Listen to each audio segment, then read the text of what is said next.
Place à présent à l'histoire des Juifs de France, comme tous les matins sur Radio J, en compagnie de Christophe Dard. Et pour ce nouveau numéro, Christophe, nous reprenons notre portrait consacré au producteur de cinéma Bernard Nathan. En rachetant la firme Pathé à la fin des années 20, il a contribué, cet homme, à relancer l'entreprise et à faire briller le 7e art avant la Seconde Guerre mondiale, avec une multitude de films contribuant à lancer la carrière de nombreux réalisateurs, mais aussi d'actrices et d'acteurs devenus célèbres pour la plupart. Christophe, nous avons également vu que Bernard Nathan diversifie les activités de l'entreprise Pathé avec l'idée de mettre le cinéma à la portée de tous pour en faire tout simplement un art populaire. Oui, exactement. Des matinées gratuites créées par exemple pour que les enfants puissent aller au ciné, des journées nationales du cinéma organisées à Paris, à Lyon, à Bruxelles, ça ne s'était jamais fait avant. Et puis dans l'une des usines de l'entreprise, on va élire chaque année une Miss Pathé Nathan. Nathan qui ramène aussi d'un voyage aux États-Unis des procédés en Technicolor mais qui ne pourra pas exploiter. Mais le succès fulgurant de Pathé Nathan fait des jaloux. Certains lui mettent les bâtons dans les roues et tentent d'obtenir leur part du gâteau. Des plaintes sont déposées contre lui, notamment par des actionnaires peu scrupuleux. Avec une perquisition qui a lieu dès 1931 à son domicile, au siège de sa société, c'est là qu'il va quand même aller jusqu'en justice. Une longue procédure et des conséquences néfastes pour Bernard Nathan, d'autant que la presse antisémite des années 30, très puissante, s'en donne à cœur joie, elle qui n'a jamais apprécié qu'un juif puisse présider aux destinées du cinéma français et qui va d'ailleurs dans ses articles reprendre le nom de naissance de Bernard Nathan, Tannenzapf, pour le dénigrer. Et même si des banques refusent de donner de l'argent à Bernard Nathan en raison de la crise économique qui frappe le monde entier au début des années 30, la firme Pathé se porte plutôt bien. Mais en 1935, le Crédit du Nord décide de suspendre ses crédits et ses avances. L'entreprise fait alors face à des difficultés de trésorerie. Exactement, l'occasion est trop belle du coup pour les ennemis de Nathan et les antisémites que le journal Le Jour qui va lancer le premier les hostilités et affirmer que Nathan est un escroc. Et en fait, c'est une véritable campagne, une campagne de presse qui est lancée contre lui jour après jour.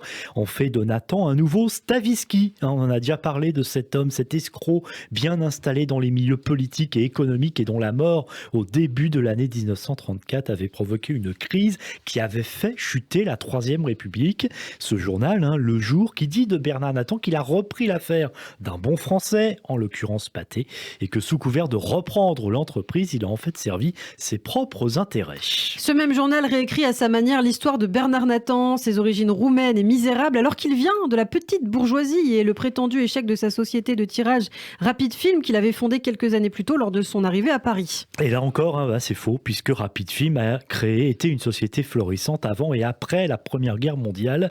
Bien sûr, jour après jour, on insiste sur le fait que Nathan, présenté comme un petit maquignon aux doigts agiles, a des appuis politiques, alors que cela est également erroné.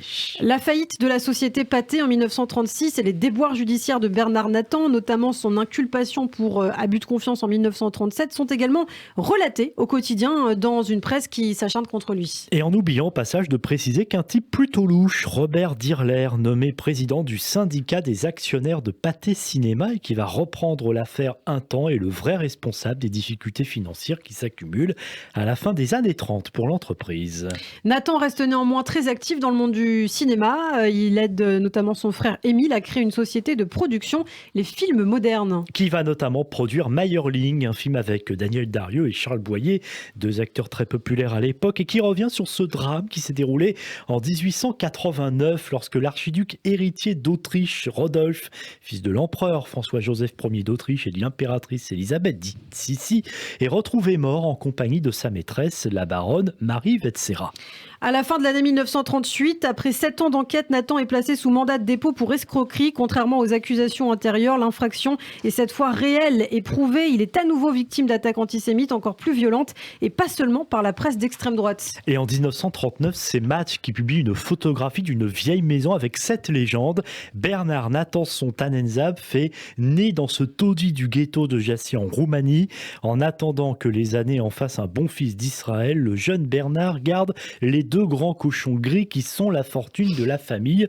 Vous noterez donc qu'une fois de plus, dans cette description, on en fait un homme aux origines misérables. En mai 1939, Bernard Nathan est jugé en chambre correctionnelle avec 3 autres inculpés. Il est condamné à 4 ans de prison. Et là aussi, la presse en parle beaucoup et lors de la déclaration de guerre, les amis de Bernard Nathan s'efforcent d'obtenir sa libération pour contracter un engagement volontaire dans l'armée, mais la demande est refusée et quelques mois plus tard, tard, on est en février 1940. La peine prononcée contre Nathan est même aggravée. 5 ans de prison, c'est la peine maximum pour les faits qui lui sont reprochés. Et le cauchemar ne s'arrête pas là, puisqu'en pleine occupation, un nouveau procès s'ouvre contre Bernard Nathan et qui liste toutes les prétendues malversations retenues contre lui. Alors inutile de préciser que vu le contexte et la période, Nathan aura bien du mal à se défendre. Et par exemple, lors d'une sinistre exposition Le Juif et la France, qui se déroule à Paris, la photo de Bernard Nathan apparaît 2 fois plus grande que celle des autres cinéastes dénoncés. Au total, la justice va dénombrer environ 80 millions de sorties irrégulières ou anormales, mais rien ne précise que Nathan lui-même a profité de ces irrégularités et que sa société en ait subi les conséquences. Il est condamné à nouveau à 5 ans de prison et tous ses avoirs sont mis sous séquestre, ce qui ne calme pas la campagne antisémite menée contre lui, bien au contraire. Il faut rappeler que dès l'installation du gouvernement de Vichy, l'un des projets est de retirer la nationalité française aux étrangers naturalisés après 1927. Mais manque de bol pour les vichistes, Nathan lui a été naturalisé en 1921 et on l'a dit, il s'est engagé volontairement dès août 1914 dans la Première Guerre mondiale, ce qui ne va hélas pas empêcher la Cour d'appel de Paris de se prononcer pour le retrait de la nationalité aux 2 frères Nathan.